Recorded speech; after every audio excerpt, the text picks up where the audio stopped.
Our goal is to get the cleanest power possible, but I'd have to leave it up to the experts to say exactly what the percentages are and where they're coming from. Do you have any commitments on that for the bills?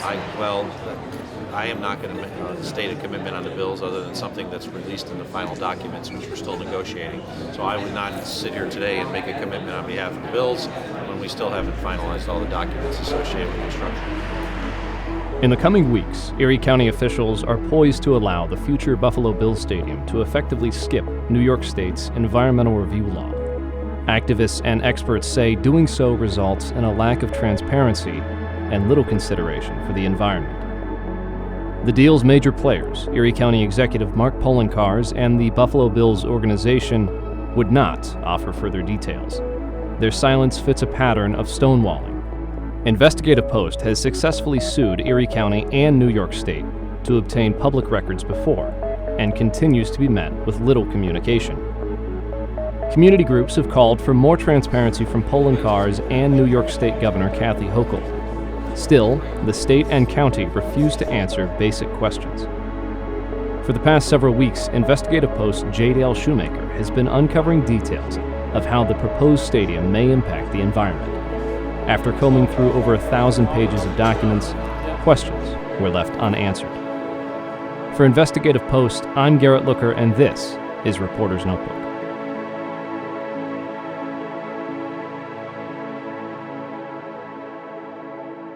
So tell me how this story began to unravel for you as you started reporting on it. Sure. So to do that, we have to go back to mid-October. Because it was in mid-October that I asked Erie County Executive Mark Poloncarz directly, is the new Bills Stadium going to be LEED certified? For those of you who don't know, LEED is run by the U.S. Green Building Council. It's a set of standards and criteria that you can check off the boxes for, and if you check off enough boxes, your building is considered sustainable. Just a way of kind of quantifying what makes a building sustainable. So back in October, Poloncarz said explicitly that no, the new Bills Stadium will not be LEED certified. We are not seeking that. Why? He said because it's going to cost too much. We fact-checked him on that. U.S. Green Building Council says actually it only adds about 3% to the cost. Poloncarz said it would add up to 20%. Regardless, they're not pursuing that. However, at the time that we reported that story, a county official, as well as some experts that I had spoken to, they said that the environmental review that would have to be done for the Bills Stadium, that there was plenty of room within that environmental review to build in sustainability things. So maybe it didn't matter that we weren't doing LEED certification. There would still be room within this environmental review process in order to make a sustainable stadium. Yeah. So what the Bills and the county have done at this point is that rather than go for a full, in-depth environmental review, they have chosen a number of areas to do limited studies on. Traffic, stormwater, demolition, etc. They have done much smaller studies in lieu of doing one larger, fully in-depth study. And, you know, you might bicker with the way I described that, but what they have done is markedly different than what you would do for a full environmental review. What you would do for a full environmental review is you would identify key areas where some type of harm, you know, and when we say harm, we mean even small things. Some type of harm might be, happening as a result of this project. We're talking dust from demolition. We're talking traffic congestion. We're talking stormwater in the creeks. We're talking electricity usage. All of these things, all of these various aspects. We're talking, if birds are going to fly into the glass facade of the stadium. Someone did mention that. I remember someone brought that up, yeah. Yeah. You identify all of these things that could potentially be issues, and you do studies on them, and then you find ways of mitigating for those issues so that those are not problems. And along the way, the public has several opportunities to look at your solution and say, yeah, that's good. No, that's not far enough. You have to go back to the drawing board on that. et cetera, et cetera. It's a very involved process. What they have done instead is they have said, okay, here's what we think are going to be the issues, and we've done some studies on them, and this is how we're going to mitigate for them, and everything's all good. And we can kind of cut things off there. We don't need to go any deeper on this. Nobody, needs to really, I guess, come up with broader, deeper solutions and do broader, deeper review on some of these things. The stormwater is a good example. The stormwater study they did, very lengthy document, shows that they are, they did all of this review of the stormwater conditions and found that stormwater runoff into Smokes Creek, which drains into Lake Erie, is only going to be reduced by 1%. Now, because they are not aiming for a full review at this point, we just kind of have to live with that fact. Had we done a full review, there might have been more of an opportunity to say, could we do more there?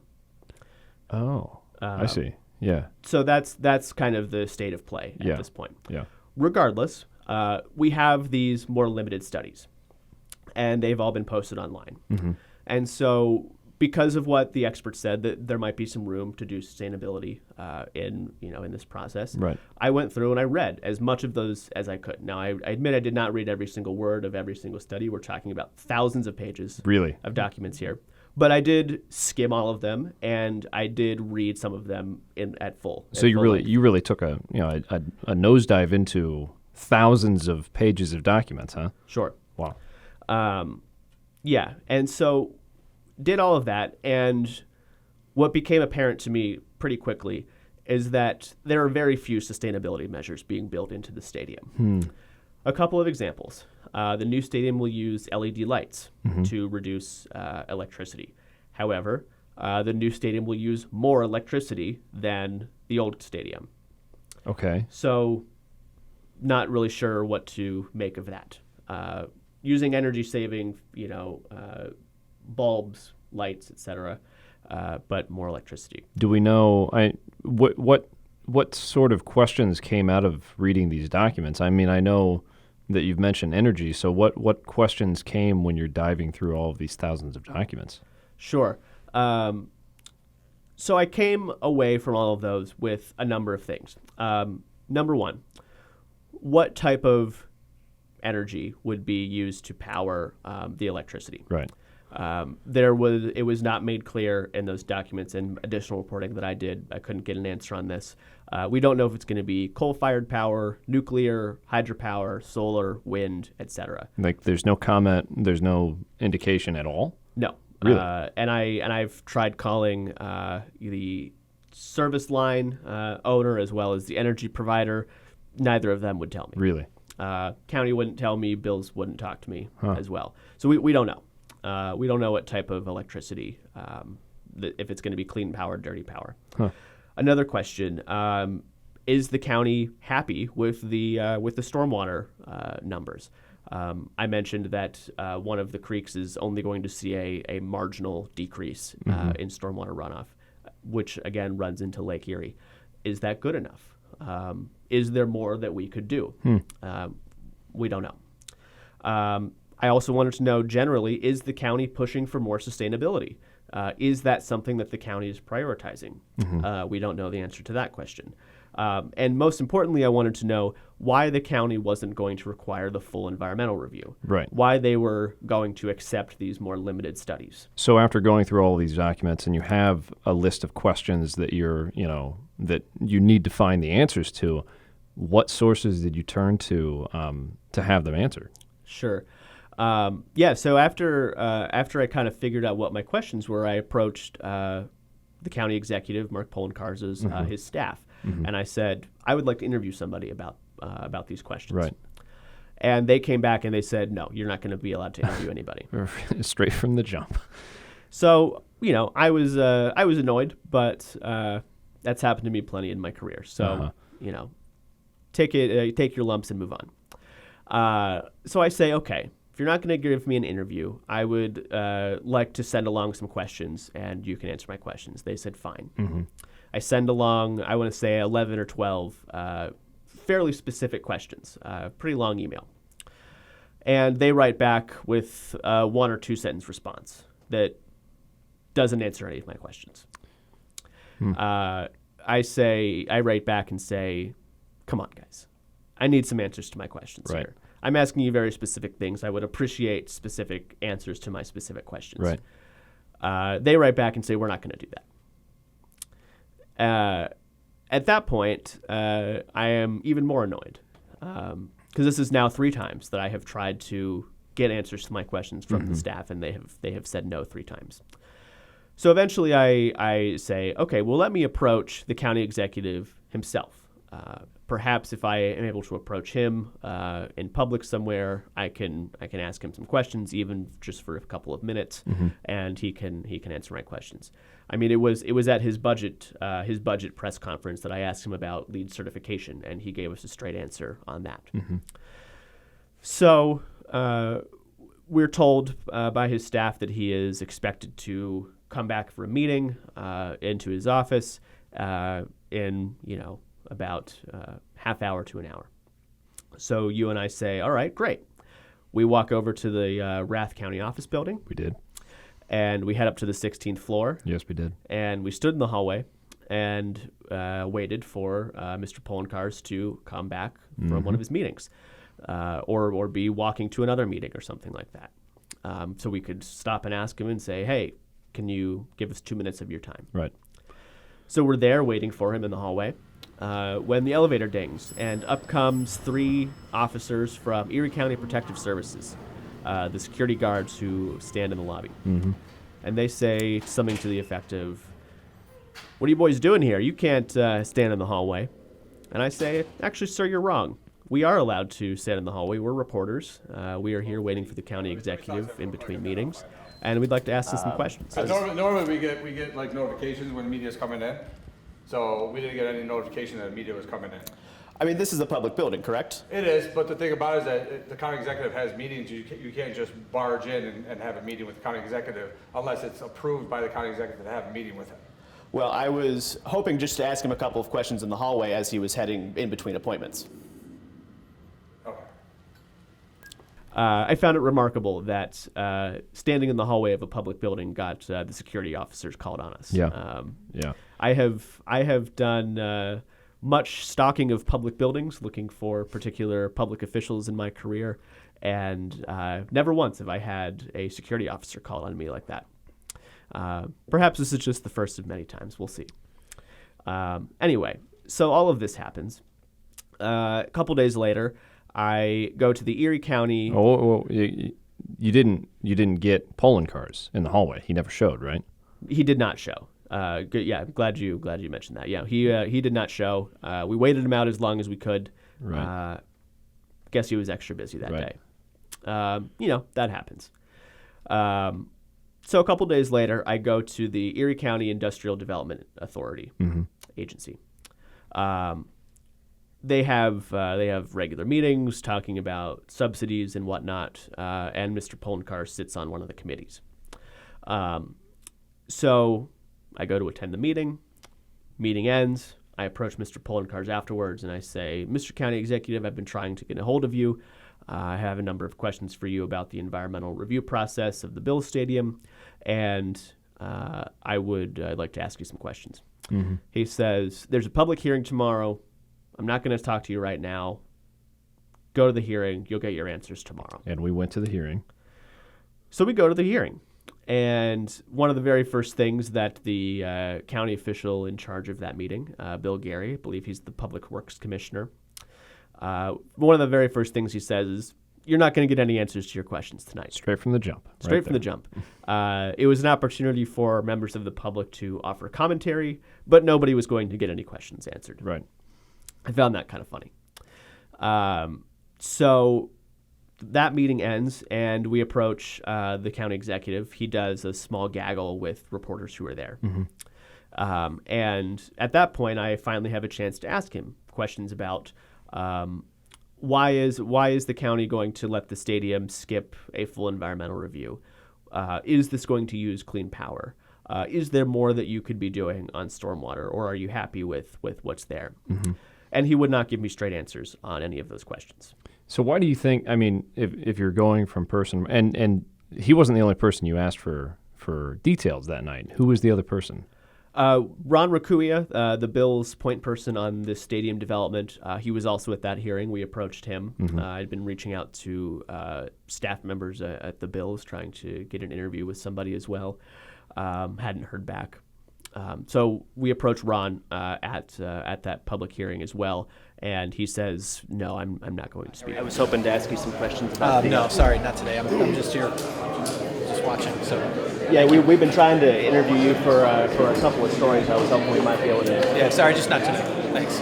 You can call the Bills PR department. So if Rakuya and Poland Cars, and it seems to me every major player in this deal are staying quiet. Well, why? My question is, why are they so quiet? What would be the reason, and where did you turn to get answers on this? Sure. So I interviewed a number of experts for this story. Environmental attorneys who are familiar with the state environmental law, professors, environmental activists, other knowledgeable people mm-hmm. as well. And the best conclusion that we can draw, and again, we don't know this for sure because, again, nobody will talk to us. The best conclusion that we can draw from the documents and from those interviews is that the county seems to have made up their mind. Mm. They have chosen this route of doing the limited studies. They think that's good enough, and they don't want to go through the full environmental review process. They've made up their mind, and they want to stick with that. Mm. This is on top of a lot of the other aspects of the stadium negotiations being behind closed doors. Mm-hmm. For the community benefits agreement, for example, Poland Cars has asked people part of those negotiations to sign non-disclosure agreements.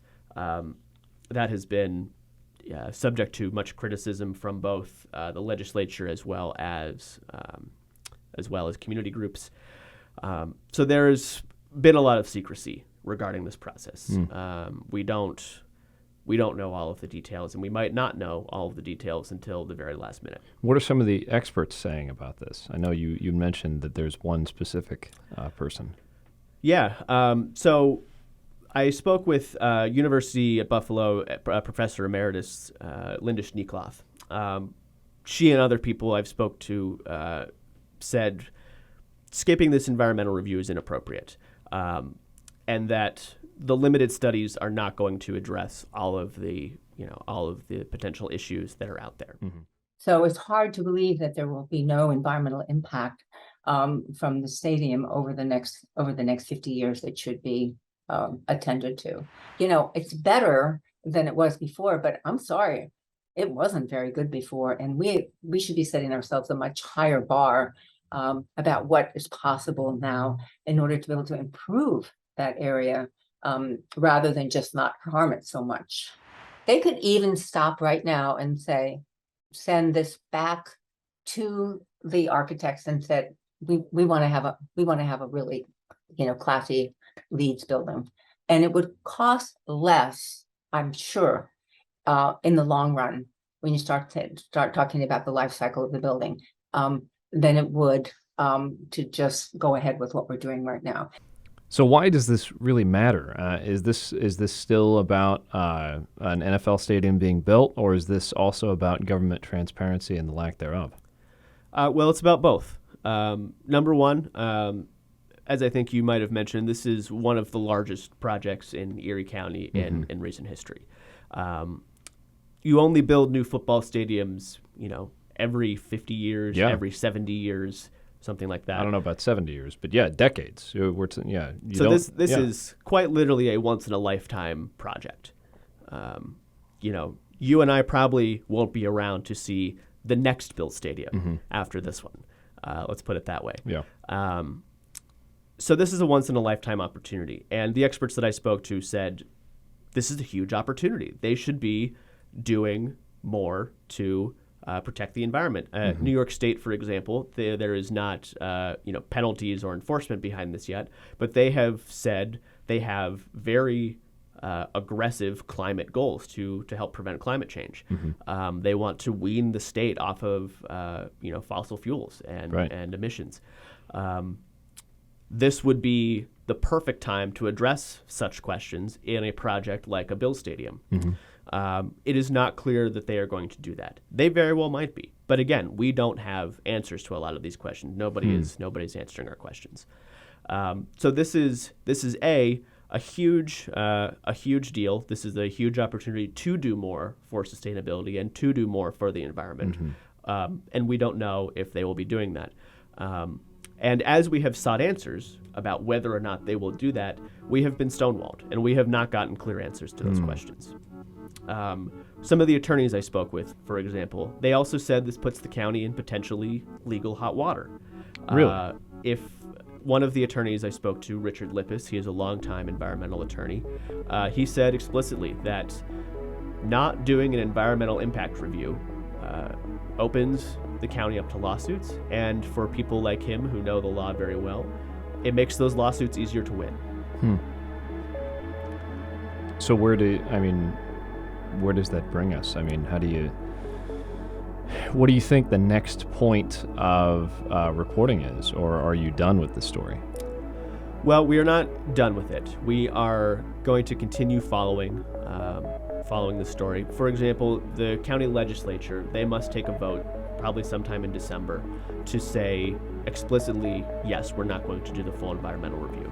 They could very well agree to that. They could very well vote that way. They could also change their minds and say, we're going to force an environmental review for this project. That decision has not been made yet, and it's going to be up to the legislature. Do you think your questions that you pulled from those thousands of documents, do you think they'll be answered then? When the process is all over, we might get more answers, but at this point, I'm not sure.